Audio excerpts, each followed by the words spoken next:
మౌని అమావాస్య రోజున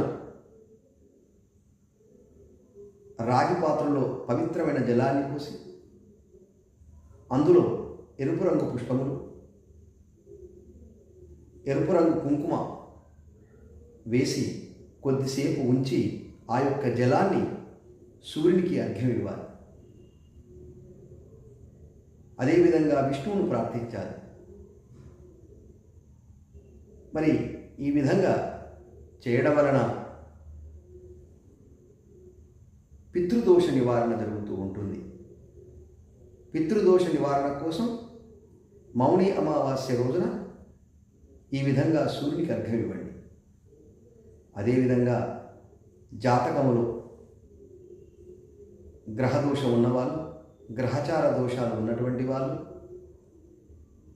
కాలసర్ప దోషం ఉన్నవాళ్ళు, ఇతరత్ర ఇబ్బందులు కష్టాలు పడుతున్నటువంటి వాళ్ళు తప్పనిసరిగా